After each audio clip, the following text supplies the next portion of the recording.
Саламатсыздар ма, қымбатты достар?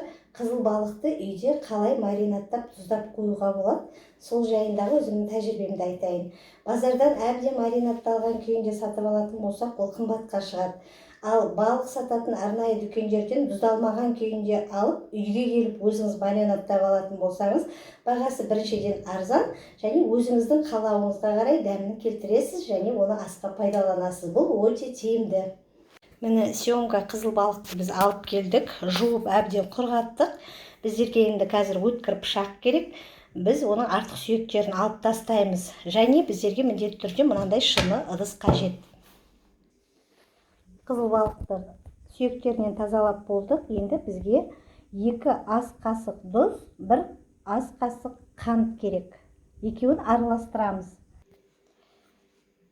Тұз бен қантты араластырып, балықтың барлық жан-жағына себелеймін. Ал енді кейбіреулер қантты араластырмайды. Дегенмен де қантты араластырса, тұзбен және оны маринадтаса өте дәмді болады.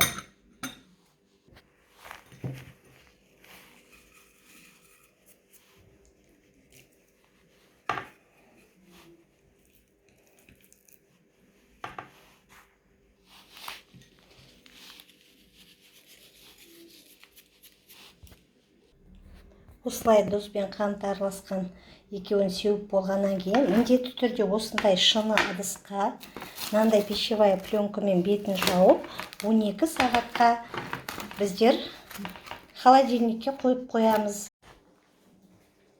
Балығымыз маринадталып мұздатқышқа салынады. Балықты мұздатқыштан алып шықтық, 12 сағат тұрды. Қант пен тұздың қоспасынан мынандай су пайда болды. Дәмін татып қараған уақытта көңілімізден шыққан өте жақсы болып шығыпты. Енді біз бұны ары қарай өзіміздің асқа пайдаланамыз. Бұдан мен бір салат жасаймын, ол өте дәмді болып шығады. Астарыңыз дәмді болсын.